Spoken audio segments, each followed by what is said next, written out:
क्योंकि हम इसमें ट्रांजिस्टर का यूज कर रहे हैं, इसलिए इसको ट्रांजिस्टर वोल्टेज रेगुलेटर या ट्रांजिस्टर सीरीज वोल्टेज रेगुलेटर भी कहते हैं। ठीक है, तो सबसे पहली चीज ये है कि ये वोल्टेज रेगुलेटर होता क्या है। ठीक, तो ये जो वोल्टेज रेगुलेटर है, इसके बारे में आप लोग जानते होंगे कि ये जो वोल्टेज रेगुलेटर है वो आपको अनरेगुलेटेड इनपुट को, मतलब एक वेरिएबल क्या कहना चाहिए, आपका जो रेक्टिफायर आउटपुट है उसको हम देते हैं इसमें। ठीक है, क्योंकि ये क्या होता है, थोड़ी पल्सेटिंग होती है, आपको कांस्टेंट डीसी नहीं मिलती है। जो हमारा इनपुट रहता है वो कांस्टेंट नहीं रहता है, वो अनरेगुलेटेड इनपुट रहता है। उसको हम रेगुलेटिंग एलिमेंट के थ्रू, जो वोल्टेज रेगुलेटर है उसमें रेगुलेटिंग एलिमेंट के थ्रू हम क्या करते हैं, रेगुलेट करके एक कांस्टेंट डीसी आउटपुट देते हैं through by using voltage regulator. तो एक वोल्टेज रेगुलेटर क्या करता है कि एक अनरेगुलेटेड इनपुट को, जिसका जो है वोल्टेज कंटिन्यूअसली क्या होता है, पल्सेटिंग रहता है, कांस्टेंट नहीं रहता है, उसको क्या करता है, वो कांस्टेंट और फिक्स्ड वोल्टेज में हमको आउटपुट देता है। ठीक है, तो अब इसमें समझते हैं इसके फंक्शंस को। तो ये जो आप डायग्राम में देख पा रहे हो, ये जो है इसमें देखना कि हमारा ये जो है इनपुट है 12 वोल्ट का। ठीक, ये हमारा एक एनपीएन ट्रांजिस्टर है, क्यू जो है आपका एनपीएन ट्रांजिस्टर है। इसमें आपके 3 टर्मिनल होते हैं ट्रांजिस्टर में, जैसा कि आप लोग जानते हो, कलेक्टर, एमिटर, बेस। ठीक है, कलेक्टर, एमिटर और बेस। अब बेस और एमिटर के बीच का जो वोल्टेज है, आपका कंडक्टिंग वोल्टेज है इस ट्रांजिस्टर का, वो है VBE। वो क्या है, VBE। और ये जो है आपका जनरली जी VBE, ये जो है आपका 0.7 वोल्ट होता है। ठीक, अब यहाँ पे एक जेनर डायोड यूज किया जा रहा है। ये क्या है आपका, जेनर डायोड है। और जो लोड है आपका वो RL है। यहाँ जो R देख रहे हो आप, ये R क्या करता है, करंट लिमिटिंग रजिस्टर है। ये क्या है आपका, करंट लिमिटिंग रजिस्टर है। तो जेनर डायोड से जो करंट फ्लो हो रही है उसको क्या करेगा, ये लिमिट करता है। ठीक, अब इसमें इनका फंक्शन समझते हैं कि ये क्या है। यहाँ पे जो रेगुलेटिंग एलिमेंट है वो है ये ट्रांजिस्टर। आपका रेगुलेटिंग एलिमेंट क्या है, ट्रांजिस्टर है। क्योंकि हम जानते हैं कि आपके जो जेनर डायोड है इसमें जो ब्रेक डाउन वोल्टेज है या जेनर वोल्टेज है VB, वो क्या होता है, फिक्स होता है। वो क्या होता है, फिक्स होता है। तो अब आपको जो आउटपुट वोल्टेज मिलेगा यहाँ पर, यहाँ जो आउटपुट वोल्टेज मिलेगा V0, और ये जो जेनर वोल्टेज है VZ, और आपका ये जो वोल्टेज है VBE, है ना, ट्रांजिस्टर वोल्टेज, इन दोनों, इनके क्या होगा, वेक्टर सम से निकलेगा। तो V0 क्या होता है आपका, VZ minus VBE, VZ minus VBE होता है। ये है आपका आउटपुट वोल्टेज का इक्वेशन। ठीक, तो इसकी मदद से हम सीरीज वोल्टेज रेगुलेटर के फंक्शंस को समझेंगे। ठीक है, डिटेल।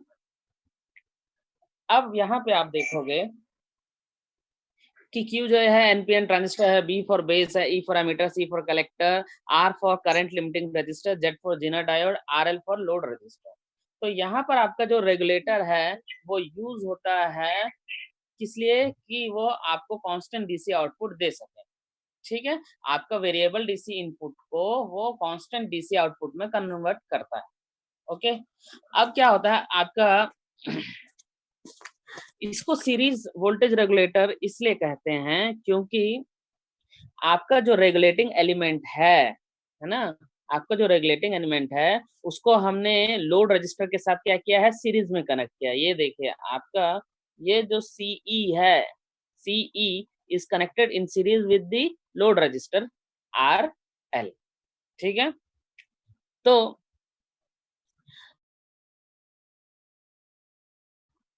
अब क्या होगा, जो कांस्टेंट आउटपुट है, जो आपका ये कांस्टेंट आउटपुट है V0, वो क्या होता है, हमको मिलता है।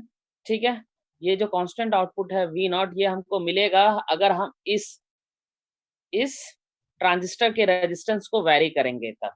ठीक है, तो हमको क्या है, इस ट्रांजिस्टर की रेजिस्टेंस को वैरी करने से हमको V0 जो है कांस्टेंट मिलेगा। इसके क्या केसेस हैं, हम एक एग्जांपल के थ्रू समझेंगे। ठीक है, तो इसमें क्या है, हम एक एग्जांपल लेंगे, उसके बेसिस पे हम वोल्टेज को, इनपुट वोल्टेज को बदल के देखेंगे कि आपको आउटपुट वोल्टेज कांस्टेंट मिल रहा है या नहीं मिल रहा है।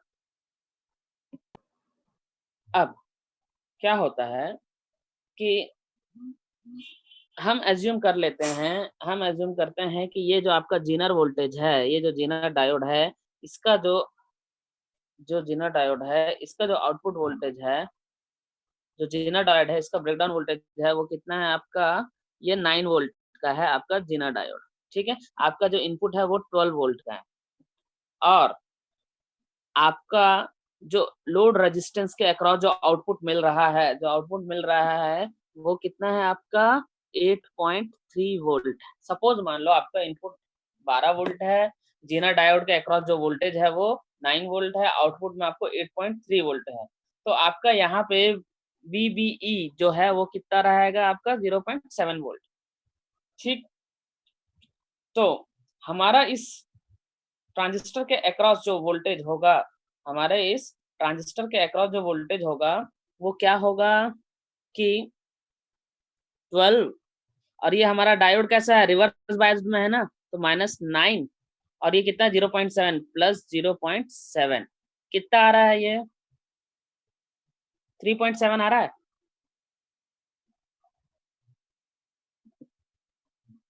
ठीक, तो हमको क्या मिल रहा है कि हमारा ये जो ट्रांजिस्टर है, इस ट्रांजिस्टर के अक्रॉस यहाँ VCE कितना हो जाएगा 3.7 वोल्ट्स। ठीक, तो हमको ये समझ में आ गया कि आपका जब इनपुट V in जो है आपका 12 वोल्ट है और आउटपुट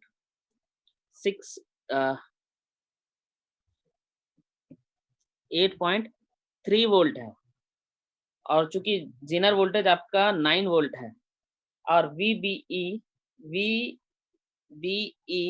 आपका कितना है 0.7 वोल्ट, और VCE आपका है 3.5 वोल्ट। ठीक, अब अगर मैं एक केस एज्यूम करता हूं कि अगर मैं इस वोल्टेज को बढ़ा दूं, तो ये आउटपुट वोल्टेज, चूंकि वोल्टेज रेगुलेटर है तो हमको आउटपुट वोल्टेज क्या मिलना चाहिए, कांस्टेंट मिलना चाहिए, इतना ही मिलना चाहिए। तो अब इसका फंक्शनिंग समझेंगे कि अगर मैं इस 12 को अगर 12.2 वोल्ट कर दूं, तो इसका जो आउटपुट वोल्टेज है वो हमको तो कांस्टेंट ही मिलेगा, लेकिन ये जो VBE और VCE में क्या डिफरेंसेस आएंगे इसको हमको समझना है। ठीक है,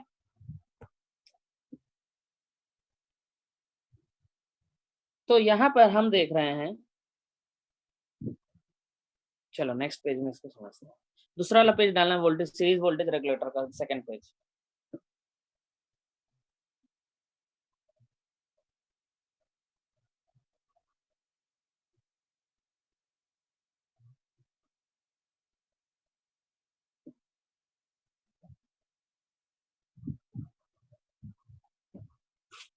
शंट नहीं, एक और है।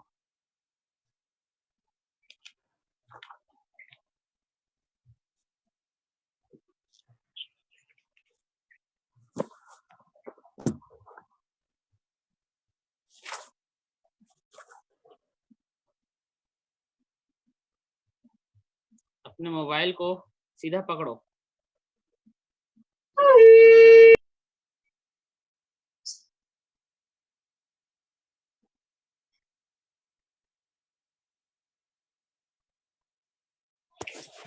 सर ये फोटो ही ऐसे आया, जैसे फोटो को रोटेट कर देता हूँ। हाँ कर रहा हूँ। 1 मिनट सर कर देता हूँ।